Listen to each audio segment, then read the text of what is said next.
தமிழக வெற்றி கழகத்திற்கு கிடைத்த ஆதரவு இருக்கு பாருங்க. கம்யூனிஸ்ட் கட்சி, ஐயுஎம்எல், விடுதலை சிறுத்தைகள் கொள்கை ரீதியாக எங்களுக்கு ஆதரவு கொடுத்திருக்காங்க. குதிரை பேரங்கிற பேச்சுக்கே இடம் இல்லை, அதுக்கான தேவையும் இல்லை. யாரு எதை பத்தி பேசுறது?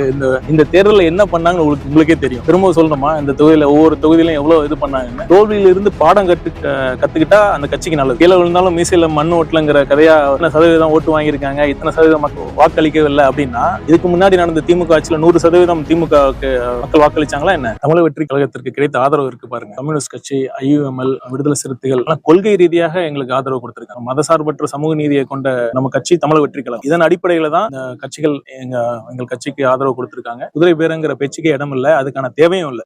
இந்த மக்களோட தீர்ப்பு ரொம்ப தெளிவா இருக்கு. மற்ற ஆட்சிகள் வேண்டாம், மற்ற கட்சிகள் வேண்டாம், தமிழக வெற்றி கழகத்தின் தலைவர் முதலமைச்சராக வர வேண்டும் என்ற தீர்ப்பு தான் இந்த 2026 தீர்ப்பு. இந்த தீர்ப்பை அந்த மக்கள் தீர்ப்பை மதித்து தான் அந்த கட்சிகள் ஆதரவு கொடுத்திருக்காங்க. அதற்கான அவசியம் இல்லை. கண்டிப்பா எங்க தலைவர் அதுக்கு அனுமதிக்கவே மாட்டாங்க. எந்த அளவுக்கு ஊடகத்திற்கும் ஒரு பொறுப்பு இருக்கு. நீங்க அரசியல் கட்சிகளை எங்களை கேட்கறீங்க, அரசை நோக்கி கேள்வி கேட்கறீங்க. ஜனநாயகத்தின் 4 தூண்கள்ல ஊடகமும் ஒண்ணு. அதனால தயவு செய்து நான் என்ன கேட்டுக்கிறேன்னா, ஒரு செய்தியை வெளியிடும் பொழுது அது உண்மைத்தன்மை இருக்காங்கிறத தெரிஞ்சுட்டு வெளியிடணுங்கிறத கேட்டுக்கிறேன். யாரு எதை பத்தி பேசுறது?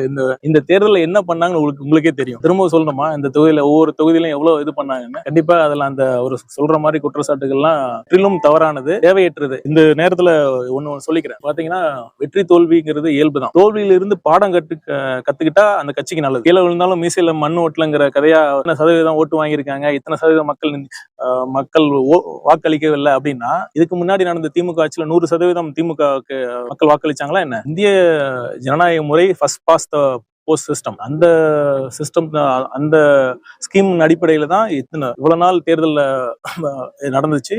அதன் அடிப்படையில தான் தமிழக திமுகவும் இத்தனை வருஷம் ஆட்சி பண்ணாங்க. அதை விட்டுட்டு இந்த மாதிரி சிறுபலத்திலமா பேசிட்டு இருக்காரு. இதுல இருந்து ஒண்ணு நல்லா தெரியுது. அவங்க மக்கள் தீர்ப்பை அவங்க மதிக்கல, அவங்க தவற என்ன பண்ணாங்க, ஏன் மக்கள் அவங்களுக்கு இந்த தீர்ப்பை வழங்கினாங்கிறத அவங்க புரிஞ்சுக்கல. ஒரு விதத்துல பார்த்தா நல்லதுதான். அவங்க இப்படியே இருக்கட்டும், மக்கள் அவங்க கண்டிப்பா அடுத்த தேர்தலும் அவங்களுக்கு ஓட்டு போறதில்லை.